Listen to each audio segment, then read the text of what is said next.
නමස්කාරය කියන්න පන්සිල්කන්ට. නමෝ තස් භගවතු වරහතෝ සම්මා සම්බුද්දස්ස. නමෝ තස් භගවතු වරහතෝ සම්මා සම්බුද්දස්ස. නමෝ තස් භගවතු වරහතෝ සම්මා සම්බුද්දස්ස. බුද්ධං සරණං ගච්ඡාමි. ධම්මං සරණං ගච්ඡාමි.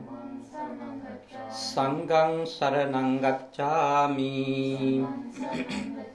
ဒုတိယံ පි බුද්ධං සරණං ගච්ඡාමි. ဒုတိယံ පි ධම්මං සරණං ගච්ඡාමි. ဒုတိယံ පි සංඝං සරණං ගච්ඡාමි. තතියම් ပි බුද්ධං සරණං ගච්ඡාමි. තතියම්පි ධම්මං සරණං ගච්ඡාමි. තතියම්පි සංඝං සරණං ගච්ඡාමි. තිසරණ ගමනං සම්පුන්නං පානාතිපාතා වේරමණී සික්ඛාපදං සමාදියාමි. අදින්නාදානා වේරමණී සික්ඛාපදං සමාදියාමි. කාමේසු මිච්ඡාචාරා වේරමණී සික්ඛාපදං සමාදියාමි. මුසාවාදා වේරමණී සික්ඛාපදං සමාදියාමි.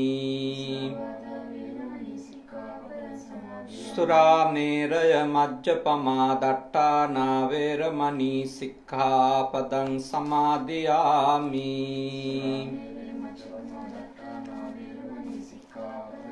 අප්පමාදේන සම්පාදේත සමන්ත චක්කවාලේසු අත්‍රා ගච්ඡන්තු දේවතා සද්ධම්මං මුනි රාජස්ස සුනන්තු සග්ග මොක්ඛදං ධම්මස්සවන කාලෝ අයං බදන්තා ධම්මස්සවන කාලෝ අයං බදන්තා ධම්මස්සවන කාලෝ අයං බදන්තා.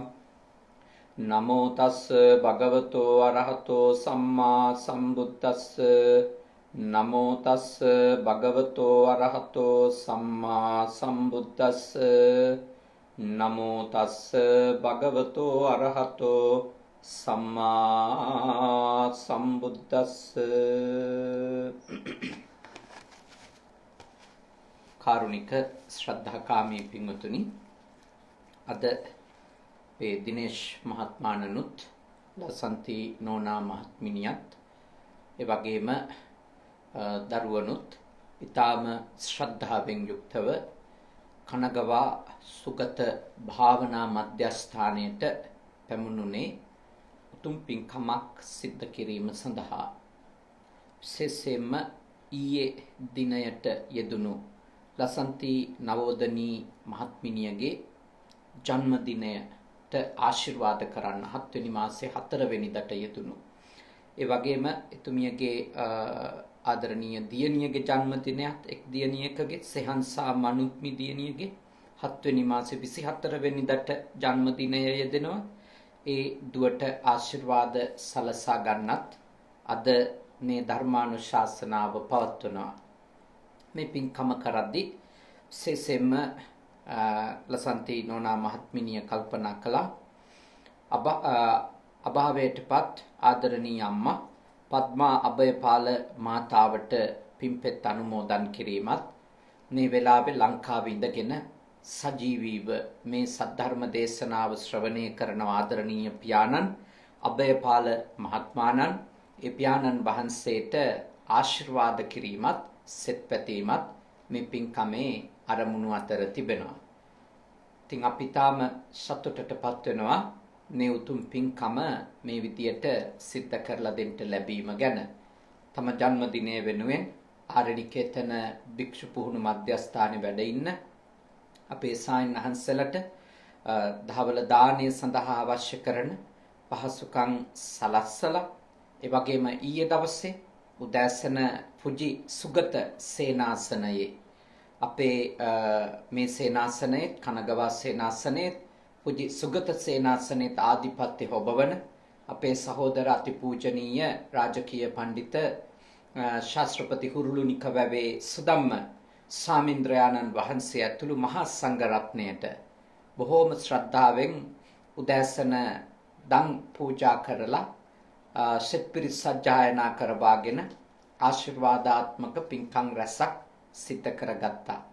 ඊයේ දවසේ මා ටිකක් අවිවේකීව ඉඳපු නිසා තමයි අද දවසේ සතියේ දවසක් වුණත් තමන්ගේ දරුවොත් එක්ක මේ භාවනා මධ්‍යස්ථානයට ඇවිල්ලා මෙහි ඉඳගෙන සද්ධර්මයේ ශ්‍රවණය කරලා තමන්ගේ ජීවිතේටත් දරුවන්ගේ ජීවිතේටත් ආශිර්වාදයක් ලබා ගන්න ඕනි කියලා අපේ දිනේෂ් මහත්මයාණනුත් ලසන්ති නෝනා මහත්මිනියත් කල්පනා කළා. අපේ පූජනීය සුදම සායනහන්සේගේ මඟ පෙන්වීම ඇතුව ඒ වගේම අපේ සේනාසනාධිකාරී අපේ සද්ධාවාස සායනහන්සේගේ මඟ පෙන්වීම ආශිර්වාදය ඇතුව තමයි මේ උතුම් පින්කම අද සේනාසනයේදීම සිත කරන්ට කටයුතු සූදානම් කරගත්තේ.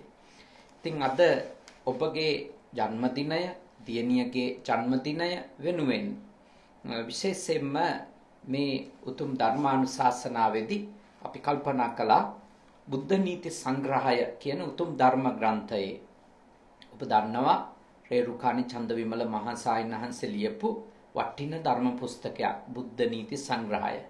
ඒ ධර්ම පුස්තකයේ තිබෙන්නේ මුළු ත්‍රිපිටකයේම අන්තර්ගත වෙන ගිහියන්ටනේ ගිහි ගෙදර ඉඳගෙන උනත් පැවිද්දෙකුට ආරාණ්‍යක පන්සලක සේනාසනයක ඉඳගෙන උනත් පුහුණු කරගන්නට තේරුම් ගන්නට වඩන්ට ඊටාම ප්‍රයෝජනවත් වෙන වටින සංක්ෂිප්ත ධර්ම කොටස් තමයි ඒ පොතේ තියෙන්නේ.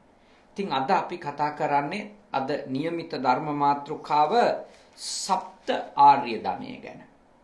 ඔබ අහලා තියෙනවා මේ අසුරු කරගත්තු දේශනා. නමුත් අද මේ ග්‍රන්ථයට අදාළ දේශනා මාලාවක් කරන නිසා අද දවසේ ඒ මාතෘකාව තමයි යෙදිලා තිබෙන්නේ. අපි ගාථාව මතක් කරමු. සද්ධා ධනං සීල ධනං හිරි ඔත්තප්පියං ධනං සුත ධනංච ඡාගෝච පඤ්ඤාමේ සත්තමං ධනං. භාග්‍යවතුන් වහන්සේ දේශනා කරනවා ආර්යයන් වහන්සේලා අගය කරන ආර්ය භාවයට පත්වෙන්න හිතන කෙනෙකු රැස් කරගත යුතු ධනයක් තියෙනවා. සාමාන්‍ය ධනය අපි දන්නවනේ. රුපියල් වලින් වෙන්න පුළුවන්, යෙන් වලින් වෙන්න පුළුවන්, ඩොලර් වලින් වෙන්න පුළුවන් කෙනෙකුගේ ධනවත්කම මනිනානේ. දැන් ඇමරිකාව කියන ඒක පුද්ගල ආදායම මෙන්න මේ තත්ත්වයේ තියෙනකොට තමයි තාම පොහොසත් රටක් නැත්නම් ලෝකේ අංක 1 පළවෙනි පෙළේ රටක් කියන්නේ.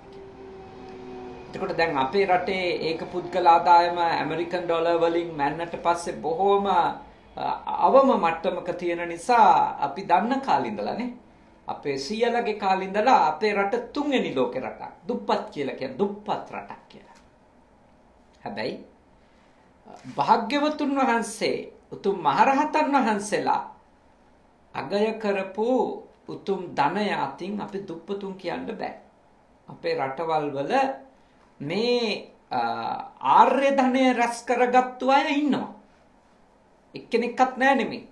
ආර්යයන් වහන්සේලා අගය කරපු, ආර්යයන් වහන්සේලා වර්ණනා කරපු, ආර්යයන් වහන්සේලා ප්‍රශංසා කරපු, තමන්ගාව රැස් කරගන්න කියලා වදාළ ධනය රැස් කරගත්තු අය භෞතික ධනයෙන් දුප්පත් රටවල් වල ගොඩක් ඉන්නවා. ඒකෙන් කියන්නේ ඇමරිකාවේ ආර්ය ධනයෙන් පොහොසත් අය නැහැ කියලා. ජපානයේ ආර්ය ධනයෙන් පොහොසත් අය නැහැ කියන්නේ. මේ ඕනම රටක සද්ධර්මය ඇහෙන රටකනේ. සද්ධර්මය දේශනා කරන රටක මේ ආර්ය ධනයෙන් පොහොසත් වෙච්ච අය ඉන්නවා. ඒගොල්ලෝ අත වශයෙන්ම කිව්වොත් උතුම් ආර්ය භාවයට පත්වෙන කම්ම මේ ධනය හරියට අපිට සසර ගමනට තියෙන මග වියදම් වගේ.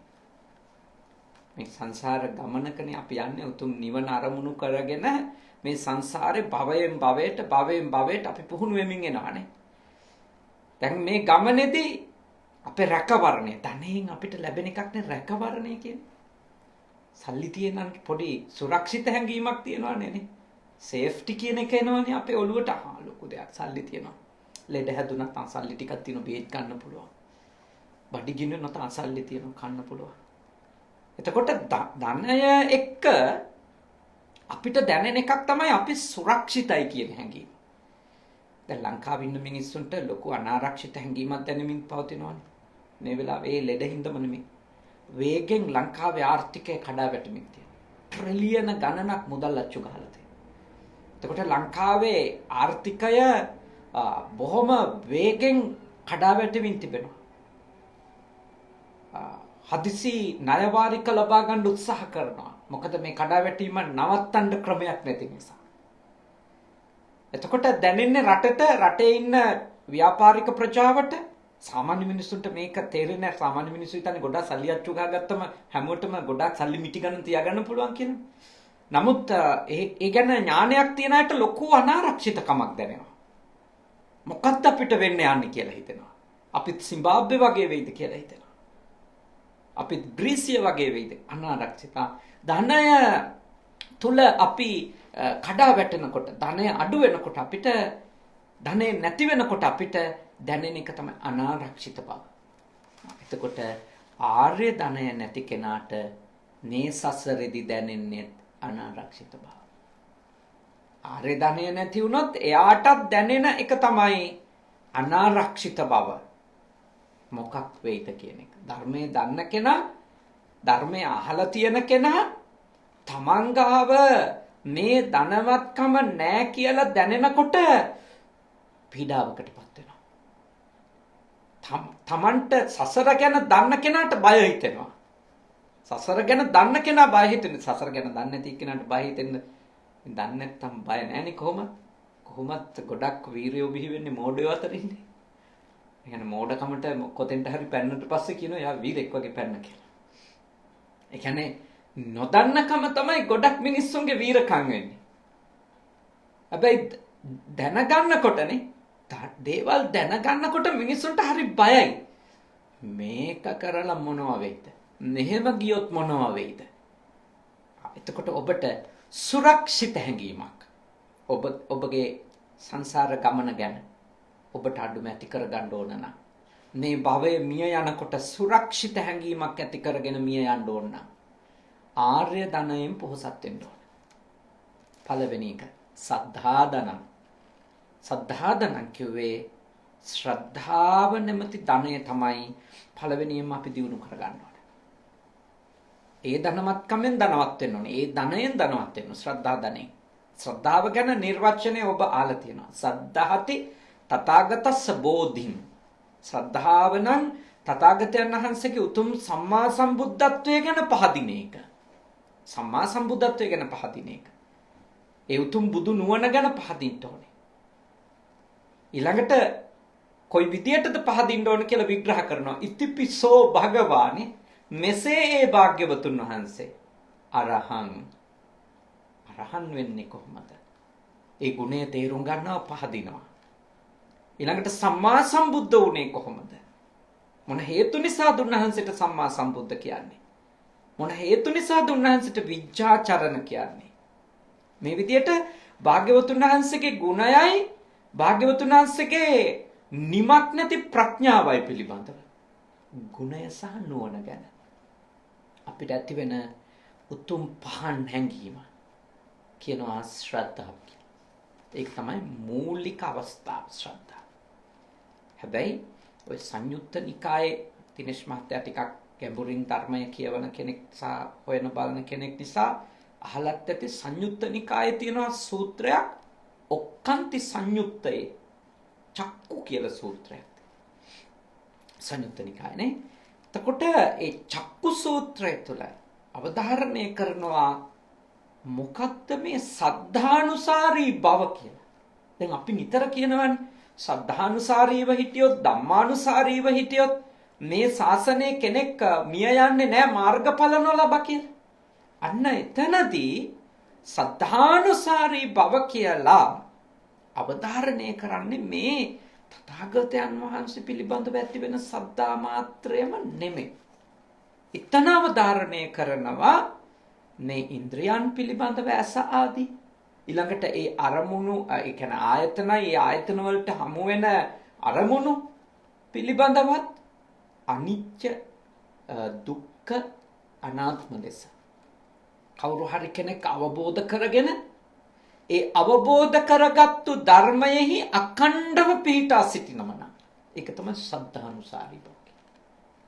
කෙනෙක් කොයි රූපේ හමු වුණත් ඇහැට ධම්මානුසාරී කෙනා දකින්නේ මේ රූපය අනිච්ච විපරිණාම අඤ්ඤත භාවී කියන ස්වභාවයන්ට අයිති අනිච්චතාවයට විපරිණාම ධර්මයට වෙනස් වීම වෙන ස්වභාවයකට පෙරලෙන සුළු බව ඒ රූපය ගැන ඊළඟට රූපය පෙනිච්ච ඇහැ ගැන ඊළඟට ඒ ඇහැයි රූපය නිසා හටගත්තු ඒ සිතුවිලි ගැන හැම එකක් ගැනම ඊටාම ගැඹුරින් කෙනෙක් අනිච්ච ලෙස දුක්ඛ ලෙස අනාත්ම ලෙස දකිනවා නම් ඒක තමයි ධම්මානුසාරී බව.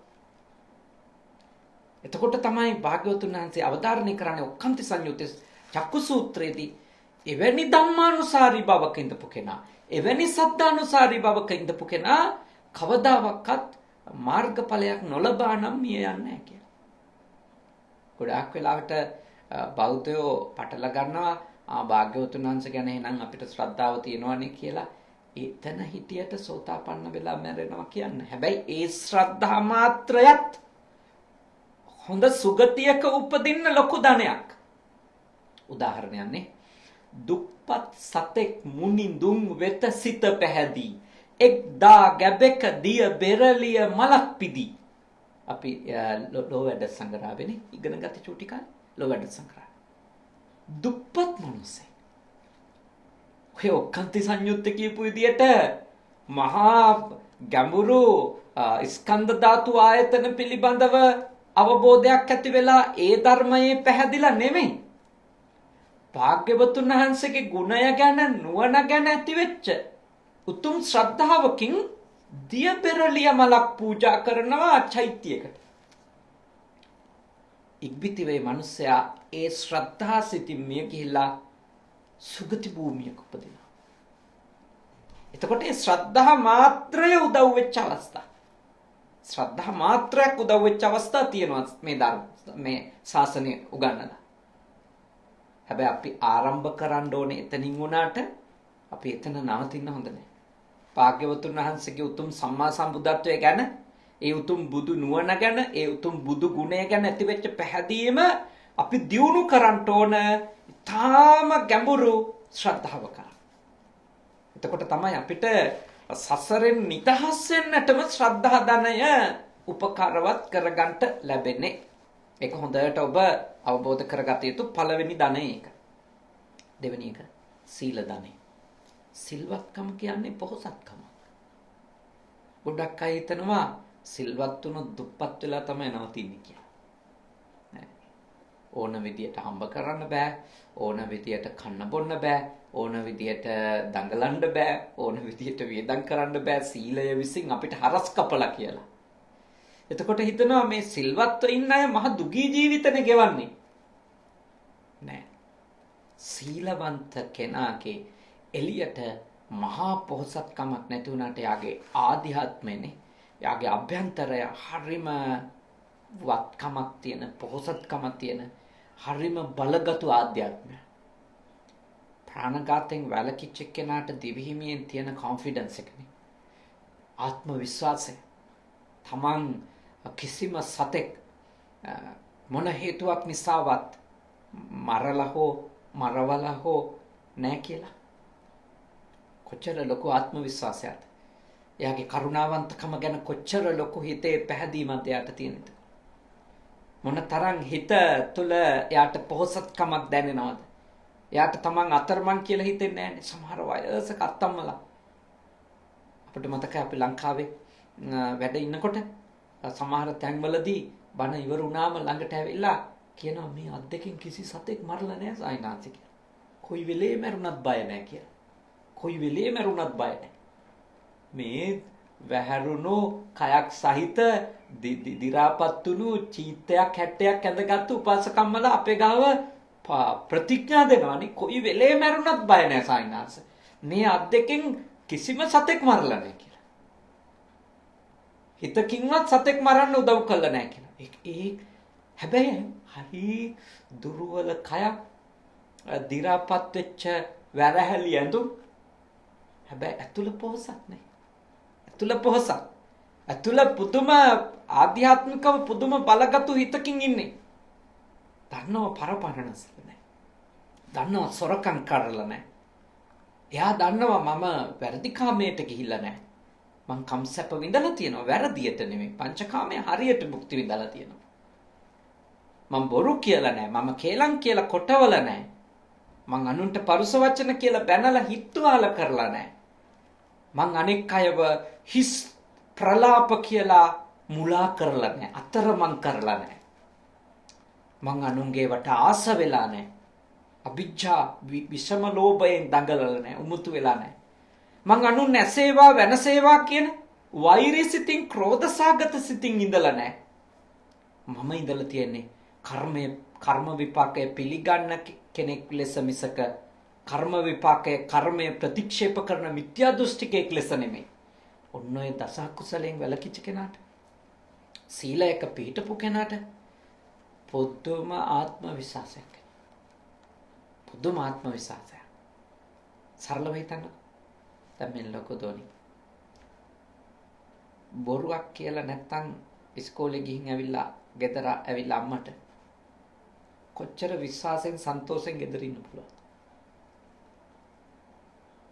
නිකන් හරි ඉස්කෝලේ ගිහිල්ලා ඇවිල්ලා බොරුවක් කියපු දවසට කරපු දෙයක් කරේ නැහැ කියපු දවසට නොකරපු දෙයක් කරා කියන දවසට කොච්චර බයෙන් දින්නේ නේ?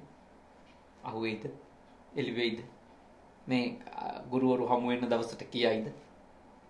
දුප්පත් නේ. ඇතුළ දුප්පත් එතකොට. හොඳට කොන්ද කෙලින් තියන් ඉන්න පුළුවන්. ඇයි? කරපු දේ කියලා තියෙනවා නොකරපු දේ කරා කියලා නේ. කරපු දේ කරා කියලා තියෙනවා නොකරපු දේ නොකරා කියලා තියෙනවා. නොකල දේ කළා කියලාත් නැහැ කළ දේ නොකලා කියලාත් නැහැ. දැක්ක දේ නොදැක්ක කියලාත් නැහැ නොදැක්ක දේ දැක්ක කියලාත් නැහැ. කොච්චර බලවත් පොහොසතේද? ඒකයි සීලය කියන්නේ හරි ධනයක්. විශාල ධනයක්.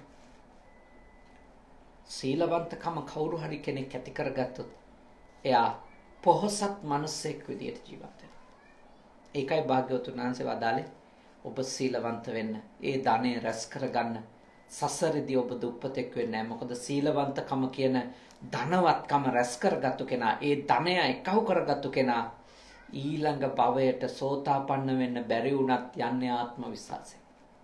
එයයි දන්නවා මම සෝතාපන්න වුණේ නැහැ.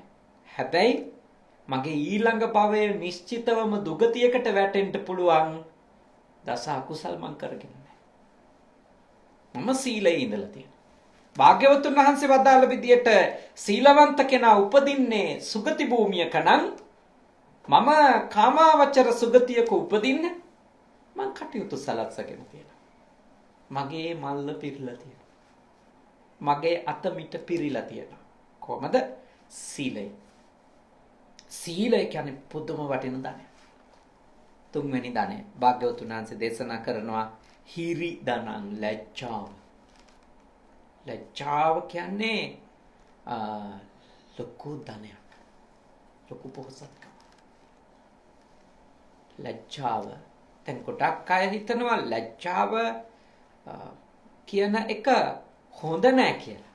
මොකටද ලැජ්ජ වෙන්නේ කියලා අහනවා. ඔව්. අපි සභාවකට ගිහිල්ලා කතා කරන්න ලැජ්ජ වෙන්න ඕනේ.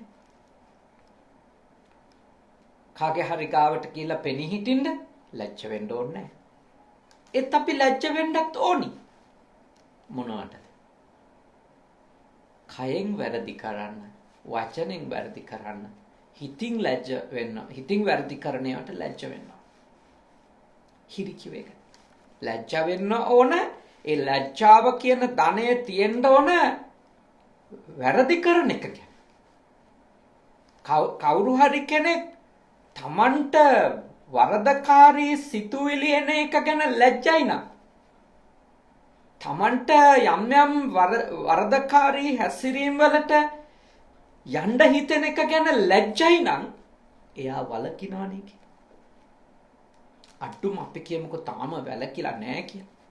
තාම කෙලෙස් සහිත නිසා වැරදි කරනවා. ඒත් ලැජ්ජයි නේ. ඇත්තටම මිනිස්සු හංගන්නේ ඒකයි. ගොඩාක් වෙලාවට අපිට එන ප්‍රශ්නයක් තමයි හොරෙන් වැරදි කරනවා. හොරෙන් වැරදි කරන එක හොඳයි නෙවෙයි. හැබැයි අපි තේරුම් ගන්න ඕනේ එයා ඒක හොරෙන් හරි කරන්නේ එයා පිළි අරගෙන තියෙන එක වැරද්දක් කියලා. ඒක හොඳයි. ඒක හොඳයි. ඒ කියන්නේ එයා ඒක හංගන්නේ එයාට ලැජ්ජයි නේ. එයාට ලැජ්ජයි ඒක ගැන. අයියෝ මේ කරන ඒවා දැනගත්තොත් ලැජ්ජයි. ඒ ලැජ්ජාව කවදා හරි දවසක එයා සම්පූර්ණයෙන්ම ඒ වරදකාරී ක්‍රියාවෙන් වළක්වයි. කවදා හරි දවසක. ඒක අදද හෙටද අපි කාටවත් කියන්න බෑ. මොකද සමහර කෙලෙස් අපිට සමහර දේවල් වලින් ගැලවෙන්න දෙන්නේ නැහනේ. සමහර හැසිරීම් වලින් අයින් වෙන්න දෙන්නේ නැහැ සමහර කෙලෙස්. අපි දිගට මේකේ යවනවානේ. ඒ වුණත් එක හංග ගන්න හරි. එක හොරෙන් කරන්නේ හරි. මොකක්ෙන්දද? ඒක වැරද්දක් කියලා පිළිගන්න නිසා. පිළිගන්න නිසා. නේ? අර ගම්වල මිනිස්සු කියන්නේ නේද? ආන්දමාළු ඉරටෙන් කනවා කියලා. මොකද මෙහි මිනිස්සුන්ට ආන්දමාළු ගැන පුදුම ලෝලත්වයක් තියෙනවා නේ. ලංකාවේ මිනිස්සු ඒක ටිකක් කැමති නැහැ. මාළු කෑවත් මිනිස්සු ආන්දමාළු කන්න ටිකක් කැමති නැහැ පිළිගඳයි කියලානේ. එතකොට මිනිස්සු ඒවා ඉරටෙන් කනවා ලංකාවේ මිනිස්සු. එතකොට ඒකේ අදහස ඒක ඇඟේ ගා ගන්න කැමති නැහැ. ලැජ්ජයි. ලැජ්ජයි කියන එක නේ. ඒ කියන්නේ මිනිස්සු වැරදි කරත් ඒ වැරද්ද ගැන කරන වැරද්ද ගැන තමන්ගේ හිතේ ලැජ්ජාවක් තියෙනවා නම් ඒක හොඳයි. ඒක හොඳයි. ඒ ලැජ්ජාව පිටුරු කරන්න. දැන් සමහර වෙලාවට අපි ගෝලයෝ හදනවා. අපේ ගෝලයෝ චූටි වැරදි හොරෙන් කරලා අහුවෙච්ච වෙලාවල් තියෙනවා. එතකොට මම මගේ වැඩිහිටි ශිෂ්‍යයින්ට දීලා තියෙන උපදේශය තමයි එයා ඒක හොරෙන්නේ කලේ. ඒ නිසා අපි ඒක හැමෝම ඉස්සරහ හගිස්සවන්නේ නැතුව ඉමු. හැබැයි එයාගෙන් ඒක ප්‍රශ්න කරන්න ඕනේ. ඒකට සම්බන්ධ අනිත් අය ඉන්නවා නම් ප්‍රශ්න කරන්න ඕන. ඒක තවත් නොවෙන්න මඟ පෙන්වන්න ඕන. හැබැයි එයා ඒක හොරෙන් කරා කියන එක ගැන අපි හිතන්න ඕන දෙවතාව. එයා ඒක වැරද්දක් කියලා තේරුම් ගත්ත කෙනෙක්. එතකොට සමහර විට අපි එයාව ඔක්කොම ඉස්සරහා කෙනල්ලා හගිස්සවලා ඔක්කොම ඉස්සරහා එයාව එලිදරව් කරොත් එයාට තවදුරටත් රැක ගන්න ආත්ම ගෞරවය ගැන හැඟීමක් නැති වෙනවා. ඒ හින්දා එයාට දැන්ට ඒක වැරද්දක් හින්දා එයා වැරද්දක් කියලා පිළිගත්තු හින්දා ඒක හොරෙන් කරලා තියෙනවා. ඒ කියන්නේ පොඩ්ඩක් හරි ලැජ්ජාවක් ඉතුරුයි. ඒ හින්දා ඒක අපි ඉතුරු කරමු. බොහෝ වෙලාවට සමහර ප්‍රශ්නවලදී මම එහෙම කටයුතු කරලා තියෙනවා. මටත් මේවා නොතේරුණු අවධියේදී මම ඔහොම කටයුතු කළා නැහැ. මමත් කරලා තියෙන්නේ 70 80 ඉස්සරහට ගෙනල්ලා ඔක්කොම රැස් කරලා දඬුවම් දීලා තියෙනවා. ඒවා කොච්චර මෝඩ අනුවන හැසිරින්ද කියලා අපි මේ ධර්මය තේරෙනකොට තමයි වැටහෙන්නේ. එහෙම කවදාවත් කෙනෙක් සමාජ ඉස්සරහා එලිදරව් කරලා හදන්න බෑ කියන්නේ. එයා හොරෙන් පවක් කරේ ලැජ්ජ හින්දා නම් එයාට දෙන අවවාදයක් මඟ පෙන්වීමක් දඬුවමක් එක සමාජගත කරලා දෙන්න ඕන නැහැ. දැන් බලන්න මා දකිනවා මේ රටේ සමහර අපරාධකරුවෝ අරන් යනවානේ. එක කැමරාවක් මූණට අල්ලනවා නෑ. සම්පූර්ණයෙන්ම වහනවානේ මූණ. සම්පූර්ණයෙන් වහනවා. පෙන්වන්නේ නැහැ. දැන් අර මේ ලංකාවේ මිනිස්සු මෙහිදී හොරකම් කරලානේ අල්ලන් යන ප්‍රවෘත්ති වල පෙන්නන්නේ. මේ රටේදී කාර් හොරකම් කළා. මේ රටේදී සල්ලි හොරකම් කළා. ක්‍රෙඩිට් කාඩ් වලින් හොරකම් කළා. හොරට තෙල් ගහලා. කොච්චර අපේ රටට ලැජ්ජ කරනවද ලංකාවේ මිනිස්සු මේ රටවල් වලට ඇවිත්. ඒ අල්ලන් යනවා අපි ප්‍රවෘත්ති වල දකින්නවානේ. ලැජ්ජයි නේ අපිටත් ලැජ්ජයි.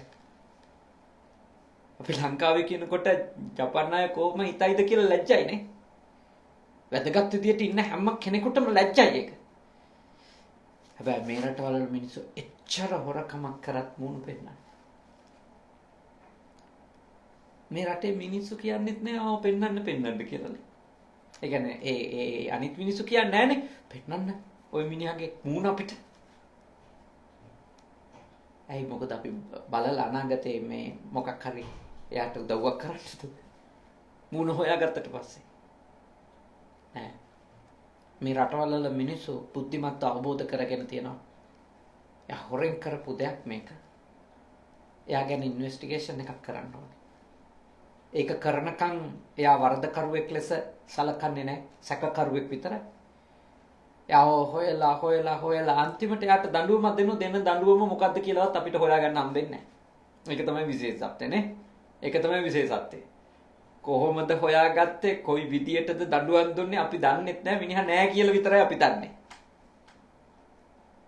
හැබැයි සමාජ ඉස්සරහ දේවල් කරන්න. එතකොට ඒකේ තියෙන ප්‍රතිලාභය මොකද්ද? ඒ තමයි එයා කවදා හරි දවසක තමන්ගේ වැරද්ද අවබෝධ කරගෙන 100%ක්ම තමන්ගේ වරද වටහාගෙන එයින් නිවැරදි මනසක් හදාගෙන හරි එයාට සමාජයට ඇවිල්ලා ජීවත් වෙන්න පුළුවන්. ඒ අවස්ථාව දෙන්න. මේ ජනාධිපති සමාවවල් තියෙද දිනස් මහත්තයා මේ වගේ මේ විගඩක් නෑ නේද? ඒව නෑ. සම්පූර්ණයෙන්ම තහනන්නේ. දේශපාලකයින්ට දමේ. ඒවට අත ගහන්න බෑනේ. නීතිය නම් නීතියනේ. නීතිය නම් නීතිය. අපේ මිනිස්සු අඩුම තමන්ගේ වරදකාරී බව පිළිගැනීමකින් තොරව එළියට එන්න පුළුවන් නේ. ඒ වගේ අවස්ථා හින්දා. නමුත් එහෙම වෙන්නේ නැහැ නේ මේ වගේ රටවල්. එයාගේ වැරද්ද තේරුම් අරගෙන එයා નિયમિત දණ්ඩනය විඳලා එන්නේ. හැබැයි එනකොට අපි දන්නෙත් නැහැ.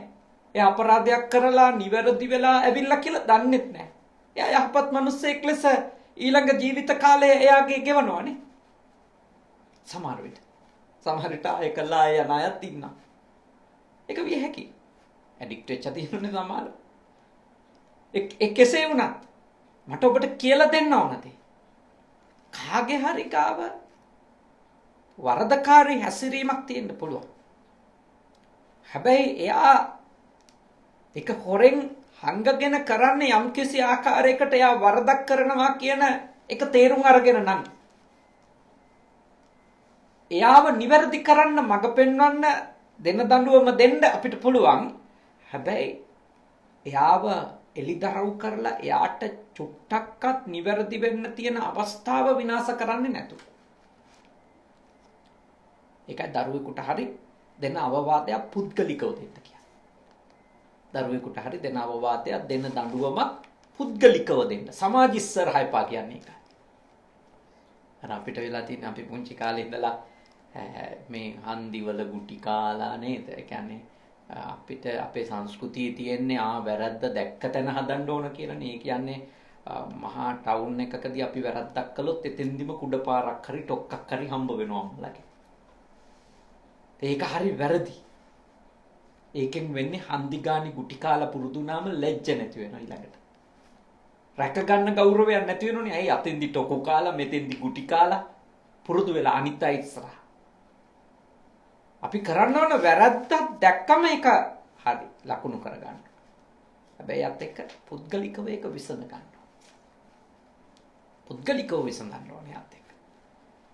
එහෙම නැතුව දැක්ක තැනදීම ගහගෙන යන එක නෙමෙයි.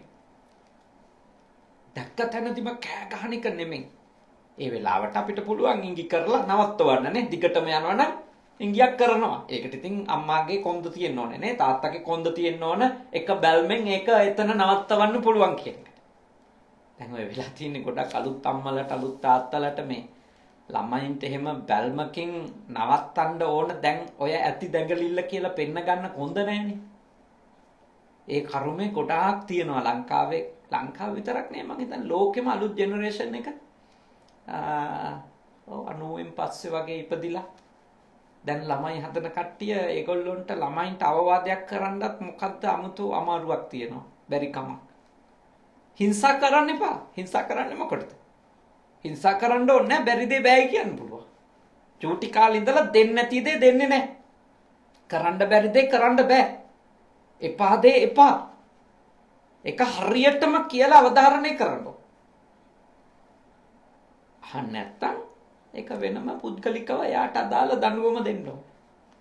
ඒක තමයි කෙනෙකුගේ ගෞරවය රකිමින් එයාව නිවැරදි කරන. එයාට තියෙන ලැජ්ජාව විනාශ නොකර එයාව රකින්න ක්‍රමය. එතකොට එයා හිතනවා මාව රැක්කා.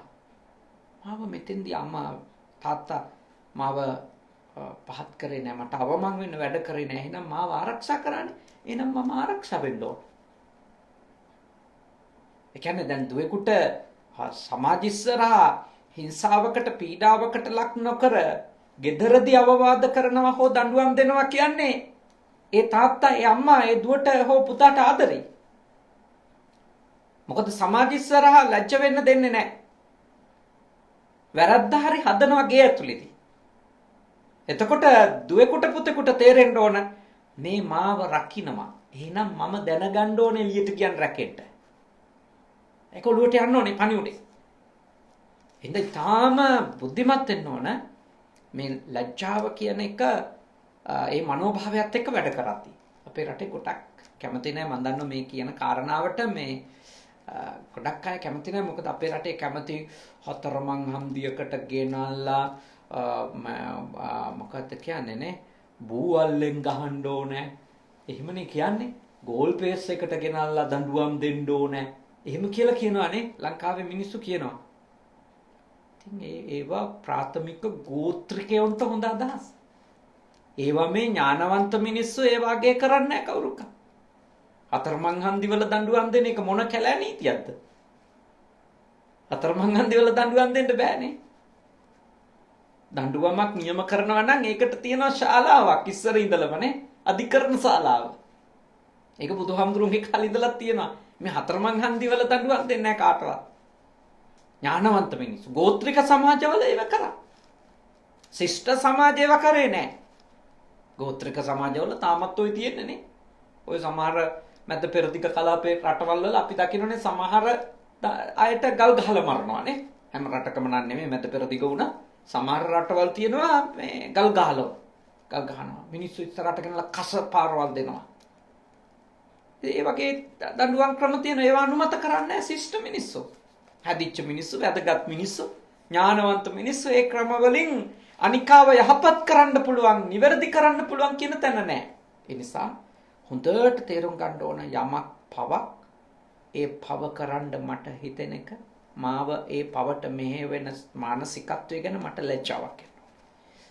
ඒ ලැජ්ජාව අපිව බලා ගන්න කෙනෙක් නැතත් අපිව ආරක්ෂා කරනවා. ඒකේ තියෙන විශේෂත්වය ඒකයි. ඒ කියන්නේ දැන් ගොඩක් වෙලාවට අපි බේරෙන්නේ අම්මලා හින්දානේ තාත්තලා හින්දා. ඒගොල්ලෝ ඇහක් අහගෙන ඉන්න හින්දා අපි පරිස්සම් වෙනවා. නෑ. ලැජ්ජාව කියන ධර්මය ඒ කියන්නේ හිරි කියන ධනය අප තුල රැස්ුණාට පස්සේ තියෙන වටිනකම තමයි කවුරුවක්වත් හරි අපිව බලාගත්තේ නැතත් ලැජ්ජාවෙන් අපිව බලා ගන්න. පව කරන්න තියෙන ලැජ්ජාව හින්දා අපිව රැකෙනවා. කොහේ කියත් හරි තනියෙන් ඉන්න පුළුවන්. දන්නවා සීමාව ලිමිට් එකනේ. යන දුර, නොයන දුර දන්නවා. ඒක හොඳට අවබෝධ කරගන්න. ඊළඟට ඔත්තප්පියන් දනක් නේ. ඔත්තප් දනේ කියන්නේ බය කියන්නේ. බය. දැන් මේ ගොඩාක් නීතියට බයයිනේ. ගොඩාක් නීතියට බයයි. මේ දැඩි නීති තියෙන රට. දැඩි නීති. වැරදි කරලා කියන්නේ වැරද්දේ යන්න දෙනවා ගොඩක් දුර. අතට අහුවෙන කම්ම හරියටම තොරතුරු ටික රස කර ගන්න කම්ම යන්න දෙනවා මෙහෙනේ. ඉතින් හොරු සරුංගලේ වගේ උඩ යනවානේ. එතකොට ඒ නූල දෙනවානේ. යන්න දෙනවා. සමහර පොලිසිය දකින්නවානේ. යන්න දෙනවා. සාක්ෂි ටික කොහොම එකතු කරගත්තු දවසට යව ගන්නවා.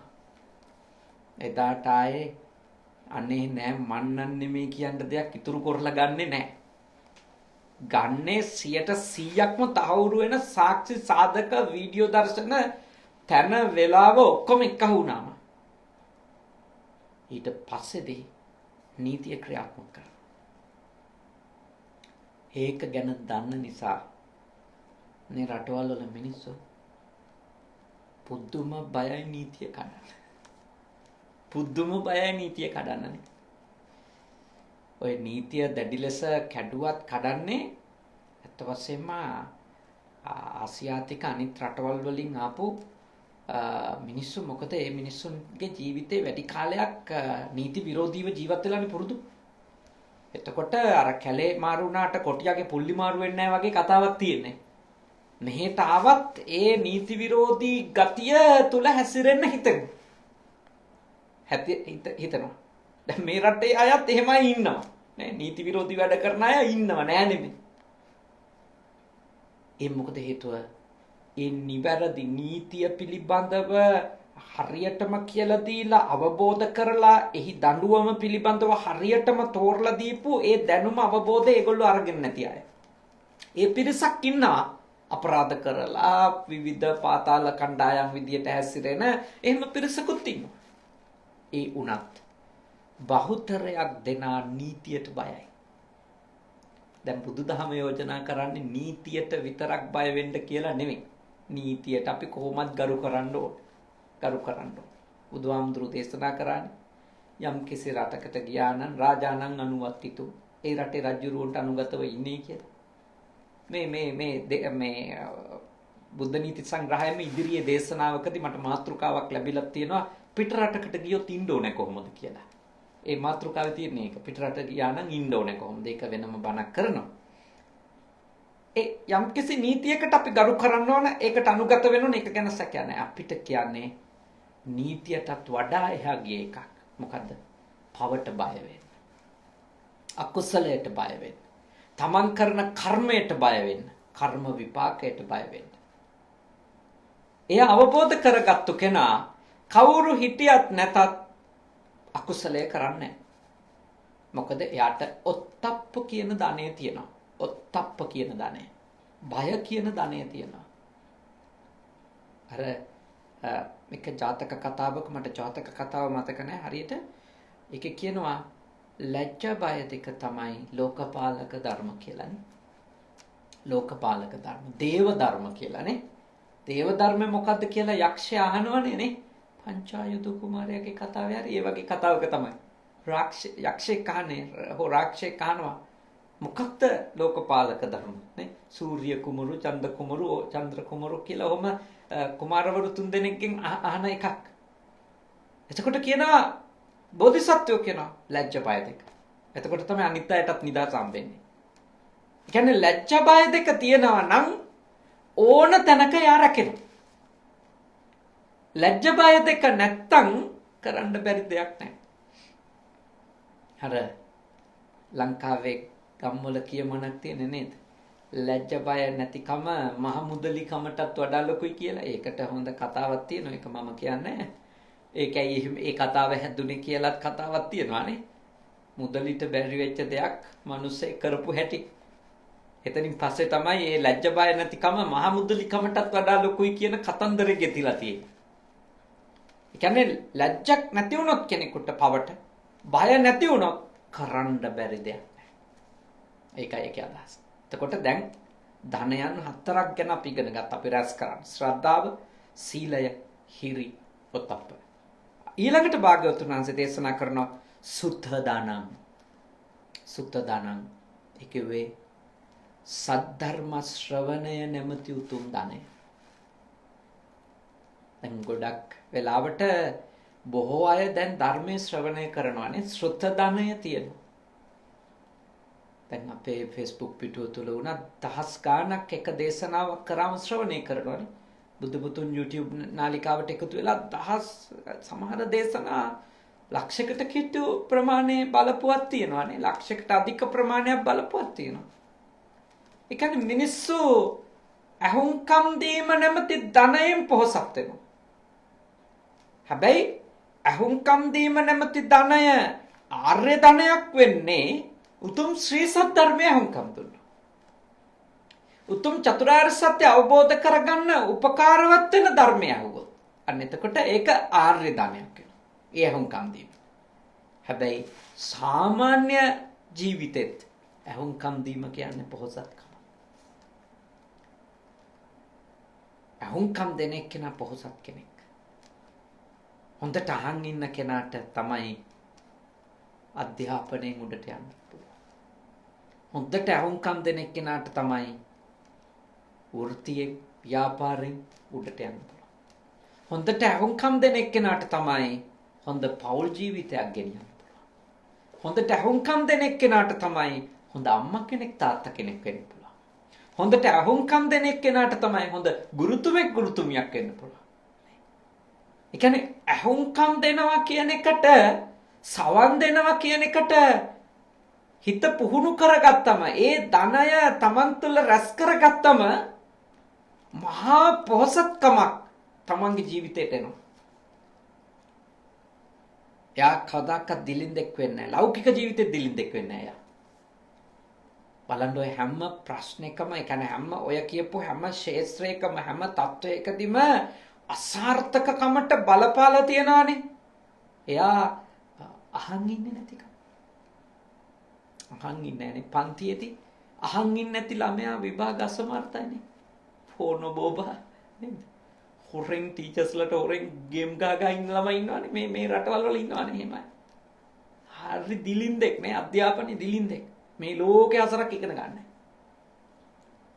බණ කියනකොට බණ අහන් ඉන්නේ නැති කෙනා දිලින්දෙක් නේ. දිලින්දෙක්.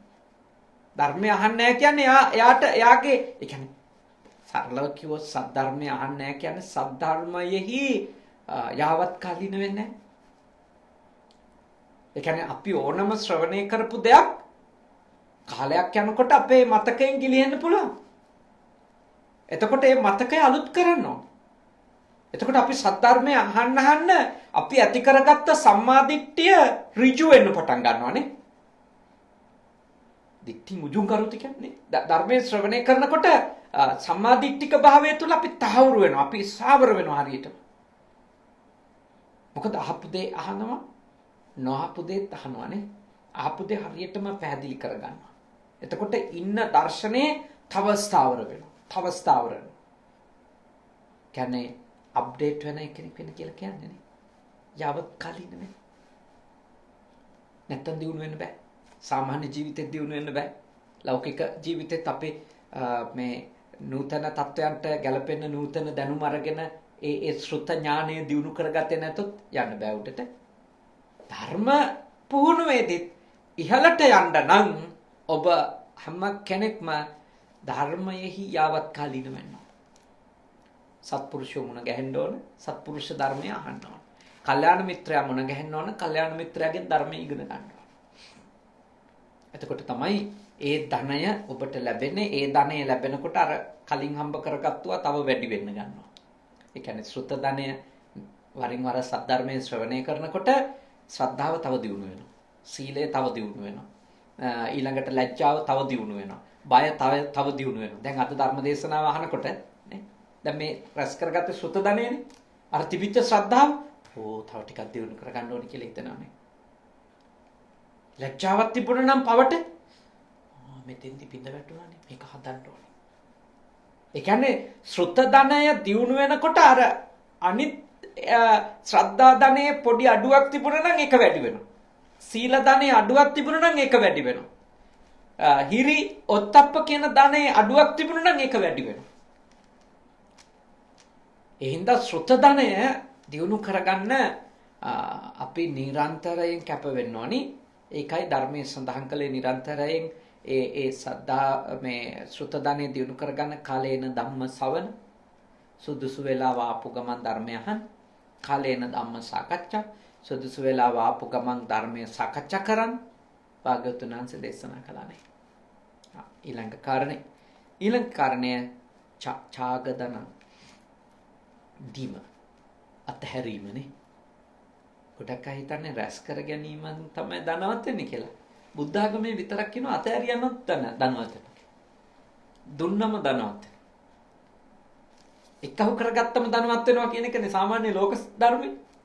සාමාන්‍ය සම්මුති ලෝකේ තියෙනවා මේකක් තියෙනවා අරකක් තියෙනවා iPhone Pro එකක් තියෙනවා නේද අර වෑන් එක තියෙනවා මේ වාහනේ තියෙනවා ඔහොම කියලා අපි රැස් කරගත්තම අපිට හිතෙනවා අපි ධනවත් දැන්. අපි කොටාප් පොහොසත් වුණා. නේ? අපි කොටාප් පොහොසත් වුණා. අපි තැනකට ආවා. රැස් කරගත්තම. ඒව ඇත්ත සාමාන්‍ය ලෝකයේ සම්මුති ලෝකයේ එහෙම තමයි ධනවත් වෙන්නේ. දේවල් වැඩි තරමට. හැබැයි භාග්‍යවතුන් වහන්සේගේ ශාසනය කියනවා අතහරින තරමට පොහොසත් කියලා. අතහරින තරමට කියන්නේ මොකක්ද? ඒකේ මූලිකම අර්ථය ඒකේ ඉහළම අර්ථය මොකක්ද? මොකක්වත් පාවිච්චි කරන්නේ නැතුව ඉන්නවා කියන එකද? නෑ. එහි වහලෙක් නොවී ඉන්නවා කියන්නේ. එය මනසින් අතහැරලා ඒත් එක පාවිච්චි කරනවා. මානසික වහලෙක් නෙමෙයි. හොඳ ෆෝන් එකක්, හොඳ වාහනයක්, හොඳ ගයක් පාවිච්චි කරනවා. ඒත් එහි මානසික වහලෙක් නෙමෙයි. ඕනම වෙලාවක එය කැඩෙන බව, බිඳෙන බව දැනගෙන ජීවත් වෙනවා. එහිඳ සිහි කල්පනාවෙන් ඒව පරිහරණය කරනවා. ඒව නිසා උඩඟු වෙන්නේ නැහැ. මානාධික වෙන්නේ නැහැ. තියෙන දේවල් ටික මදි කී හීනමානේ හදාගන්නෙත් නැහැ. සතුටින් ඉන්නවා. අත්හැරීම පුහුණු කරගත්තු කෙනා. ඒ විතරක් නෙමෙයි. අත්හැරීම පුහුණු කරගත්තු කෙනා දුක අඩුවෙන් නේ දුක අඩුයි. ත්‍යාගය දීම පුහුණු කරන්න දුක අඩුයි. දේවල් වලට මනසින් බැඳෙන්න අයට පුද්ගලයින්ට මනසින් බැඳෙන්න දුක වැඩි. දේවල් අල්ලගන්න දුක වැඩි. ගොඩාක් සල්ලි තියෙනවානේ. ඒ වුණාට දුකින් ඉන්නවා. ඇයි? හීන වැඩි. බලාපොරොත්තු වැඩි. බැඳීම් වැඩි. හැමතිස්සෙම දුකින්. ඔක්කොම සුඛෝපභෝගී කියලා කියන ඔක්කොම බඩු මුට්ටු ටික තියෙනවා. ඒත් හැමතිස්සෙම ඉන්නේ කල්පනා කර. බලාගත්තු අතේ බලාගෙන. hina වෙලා ඉන්න බෑ. නිින්ද යන්නේ නැහැ. ඇයි කියලා බැලුවම එයාගේ මනස දේවල් අල්ලගෙන තියෙන ප්‍රමාණය එක්ක ඒවා චුට්ටක් හරි එහෙට මෙහෙට වෙද්දි විඳවනවා. ඒකයි බුදුදහම යෝජනා කරන්නේ ඡාගනේ අත්හැරීම පුහුණු කරගන්න. ඉතින් ඒකේ අපි ඒක අර පුහුණු කරන්න ප්‍රායෝගික දේවල් ලෙස තමයි දාන දෙන ඒවා නේ. දුප්පත් අයට උදව් කරන ඒවා, නැති බැරි අයට දෙන ඒවා, සායනහන්සලට සිව්පසය දෙන දේවල් ඒවා කරන්නේ අපි ඒ අර ඡාග පුහුණු කරන්න, අත්හැරීම පුහුණු කරන්න.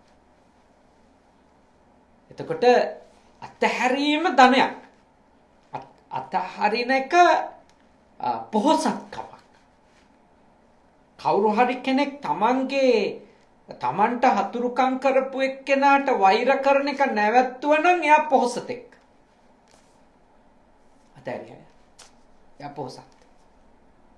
පොහොසත්. කාට හරි කෙනෙකුට අමාරුවෙන් හම්බ කරගත්තු දෙය වෙන කෙනෙකු භුක්ති විඳින එක පාවිච්චි කරන එක දරා ගන්න පුළුවන් නම් එයා පොහොසතෙක්. නැත්තම් ගොඩාක් වෙලාවට හිතන්නේ අම්මෝ මම හම්බ කරේ මේවා කොහොමද එක එක්කෙනාට දෙන්නේ කියලා. එතකොට එයා ගොඩක් දේවල් තිබුණට දුප්පත්. එයා දුප්පත් වෙලා. හරි. ඊළඟ කාරණය ධර්මයේ කියලා දෙනවා අපිට. හත්වෙනි කාරණේ තමයි පඤ්ඤාතනං, ප්‍රඥාව නැමැති ධනෙ. ඒ කිව්වේ ඇතිවීම සහ නැතිවීම පිළිබඳවනේ ඥානය අපි ඇති කරගන්න. මේ ලෝකේ හැම දෙයක්ම ඇති වෙන්නේ හේතුඵල සම්බන්ධතාවය මත නැත්නම් පටිච්ච සමුප්පාද ධර්මයට අයිති මේ ලෝකෙ හැම දෙයක්ම කියන එක අපි අවබෝධ කරගන්න. හේතු නිසා හටගත්තු දේවල් ඒ හේතු නැති වෙනකොට නැති වෙනවා කියන එක. හේතු නිසා පවතින දේවල් හේතු වෙනස් වෙනකොට වෙනස් වෙලා අනිත්‍යතාවයට ගිහිලා නැති වෙලා භංග තත්වයටපත් වෙනවා කියන එක. හැමතිස්සෙම අවබෝධ කරගන්න. ඒක පිපෙන පරවෙන මල් දිහා බලලත් ජීවිතය දිහා බලලත් ධනය දිහා බලලත් නේ හැම දෙයකදීම අපි තේරුම් අරගන්න ඕන දේ තමයි මේ හැම දෙයක් තුලම තියෙන්නේ උදයබ්බයනේ ඇතිවීම සහ නැතිවීමක්. මොකද එහෙම වෙන්නේ? ඒක දේව කැමැත්තකට වෙන එකක් නෙමෙයි. ඒක අදෘශ්‍යමාන බලවේගයක් කරන එකක් නෙමෙයි. යමක් ඇති උනේ හේතු ටිකකින් නම් ඒ හේතු තියනකම් විතරයි ඒ හටගත්තු දේ තියෙන්නේ. ඒක බුදුහාඳුරුවන්ගේ කැමැත්තට නැති වෙන්නෙත් නැහැ. අපේ කැමැත්තට නැති වෙන්නෙත් නැහැ. ඒක නැති වෙන්නේ ඊට අදාළ හේතු ප්‍රත්‍ය ධර්ම ටික නැති වෙලා ගියපු දවසට. මේ විදිහට තේරුම් ගන්න ඕනේ කුමක් ගැනද? රූප ගැනනේ. වේදනා ගැන, සංඥා ගැන, සංඛාර ධර්ම ගැන, විඥානය ගැන, පංච ස්කන්ධ නැත්නම් පංචස්කන්ධය ගැන තේරුම් ගන්නකොට ඒ උපාදානය නැති කරගන්න, අඩු කරගන්න, දුරු කරගන්න අපිට පුළුවන්. මේ ස්කන්ධ පිළිබඳව අපේ උපාදානය දුරු වෙනකොට, දැඩි බැඳීම දුරු වෙනකොට සක්කාය දිට්ඨි පහන කියනවානේ. සක්කාය දිට්ඨිය නැති වෙලා යනවා. අපි උතුම් සෝතාපන්න ඵලයටපත් වෙන්නේ එතකොට. තවත් දැඩිව දුරු වෙනකොට අනාගාමී අරහත් ආදී මඟඵල ලබනවා. ඒ නිසා ඔබ හොඳට තේරුම් අරගෙන මේ ධනයන් හතම මේ ධනයන් හතම දියුණු කරගන්න ඕන තමන් ගාව. කොටාක් බැංකු පොත්වල ධනය නැති වුණාට තමන් දිලින්දෙක් කියලා හිතාගෙන හීනමානේ හදාගන්න එපා. ඔබ ශ්‍රද්ධාවන්ත නම් ඔබ ධනවත්. ඔබ සීලවන්ත නම් ඔබ ධනවත්. සාමාන්‍ය ලෝකයයි ඔබ දුප්පතෙක් කියයි. ඒත් ඔබේ හිත ඒක ඔබට කියන එකක් නැහැ. හීනමානේ ඔබට ඇතුල් වෙන එකක් නැහැ. ඔබට ඔබ ගැන අප්පිරියාවක් හෝ අඩුතක්සේරුවක් කෙන එකක් නැහැ. මොකද ඔබගේ ආධ්‍යාත්මය ඔබ වෙනුවෙන් සාක්ෂි කියනවා. ඔබගේ හිත ඔබ වෙනුවෙන් පෙනී හිටිනවා. එය තමයි ඔබේ ලොකුම ශක්තිය සහ රැකවරණය වෙන්නේ. ඒ නිසා තාම ශ්‍රද්ධාවෙන් අද මේ සප්ත ආර්ය ධනය පිළිබඳව හෝරාවක පමණ කාලයක් ශ්‍රද්ධාවෙන් ශ්‍රවණය කළා. රැස් කරගන්නට යෙදුන බොහෝ පින් කුසල් මේ පැය තුල එක අකුසල සිතක්වත් ඇති වෙන්න නොදීනේ අපි ධර්ම දේශනාවෙහිම හිත පිහිටුවාගෙන හිටියා. ලෝභ දුරු කරා, දේශ දුරු කරා, මෝහ දුරු කරා මේ වෙලාවේනේ. මේ ගත වෙච්ච හැම ක්ෂණයක්ම අපි සතිමත්ව සද්ධර්මය ශ්‍රවණය කළා. බොහෝ පින් කුසල් රැස් කරගත්තා. රැස්ුණු සියලුම පින් කුසල් ඔබතුමිය ඊයේ වගේ දවසක ලස්සන්ති නවෝදිනී නෝනා මහත්මිනිය ඊයේ වගේ දවසක නිට අවුරුදු ගානකට කලින් මේ ලෝකෙට බිහි කරපු අභාවයටපත් ආදරණීය අම්මා පද්මා අබේපාල මාතාවට අපේ දිනේෂ් මැතිතුමා නමින් මිය ගිය පුණ්‍යාතීන් වෙත්නම් ඒ සියලු දෙනාට මේ පින් අත් වේවා. පනහපු ඔබ නමින් මිය ගිය සියලු දෙනාටත් වසංගත තත්ත්වය නිසා ලෝකෙ පුරාම මිය ගිය සියලු දෙනාටත් මේ පින් අත් වේවා. සුවපත් වේවා, සැපවත් වේවා, දුකින් මිදේවා. අපේ සියලුම ඥාතීන් මේ පින් බෙලෙන් නිවන් අවබෝධ කරත්වා. සාදු සාදු සාදු. ඒ වගේම දෙවිවරු මේ පින් අනුමෝදන් වෙත්වා.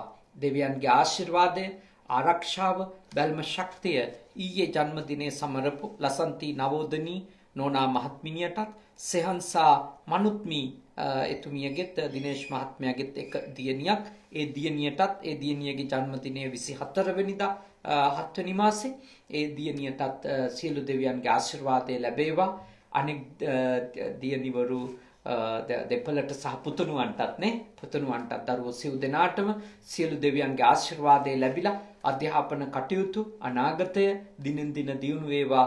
වාසනාවන්ත වේවා. දිනේෂ් මහත්මාණන්ටත් නෝනා මහත්මිනියටත් ඒ වගේම විශේෂයෙන් ලංකාවේ ජීවත් වෙන ඔබතුමියගේ ආදරණීය පියාණන් වහන්සේ අබේපාල පියාණන් වහන්සේටත් සුජීවත්ව සිටින සියලුම සහෝදර සහෝදරියන් ඇතුළු කොට ඥාති හිත මිත්‍රාදීන්ටත් ඔබට මේ ආධ්‍යාත්මික ගමනට මහෝපකාරී වෙන මහා සංඝරත්නයනේ අචියෝජී විහාරස්ථානයේ මහා සංඝරත්නය විශේෂයෙන්ම අපේ අතිපූජනීය සුදම්ම සායිණහන්සේ සද්ධාවත් සායිණහන්සේ ඇතුළු පූජනීය ෆුජි සුගත සේනාසනේ කනගව සුගත භාවනා මධ්‍යස්ථානයේ පූජනීය සායිණහන්සේලා ඇතුළු කොට ඒ සායිණහන්සේලාටත් ඔබ හැම දිනාටමත් බණ අහපු අපේ බුද්ධ පුතුන් ශ්‍රාවක පිරිසටත් ලංකාවාසී ලෝකවාසී සියලු දෙනාටත් සියලු දෙවියන්ගේ ආශිර්වාද ලැබේවා. නිදුක් බව, නිරෝගී බව, සුවපත් බව, චිරජීවනයේ උදා වේවා. දෙවියෝද මේ පින්බෙලෙන් නිවන් අවබෝධ කරත්වා. සාදු සාදු සාදු. අවසාන වශයෙන් මේ භවයේ පුරාම සත්පුරුෂයින්ගේ ඇසුර ලැබේවා. කල්යාණ මිත්‍රයින්ගේ ඇසුර ලැබේවා. ශ්‍රී සද්ධර්මයේම ශ්‍රවණය කරමින් ධර්මානුධර්ම ප්‍රතිපත්ති පූර්ණේ කරගෙන ඉක්මන් භවයකදී නිවනින් සැනසෙන්න මේ ගෞතම බුදු සසුනේදීම උතුම් වූ චතුරාර්ය සත්‍ය ධර්මය අවබෝධ කරගන්නට අද කරගත්තු මේ පින කුසලය අපට පාරමී ධර්ම වේවා. සාදු සාදු සාදු. ආකාසට්ඨා ච බුම්මට්ඨා දේවා නාග මහිත්‍තිකා පුඤ්ඤන්තං අනුමෝදිත්වා ආචිරන් රක්ඛන්තු ශාසනං. ආකාසට්ඨා ච බුම්මට්ඨා දේවා නාග මහිත්‍තිකා පුඤ්ඤන්තං අනුමෝදිත්වා ආචිරන් රක්ඛන්තු දේශනං. ආකාසට්ඨා ච බුම්මට්ඨා දේවා නාග මහිත්‍තිකා පුඤ්ඤන්තං අනුමෝදිත්වා චිරං රක්ඛන්තු මම් පරන්ති තී.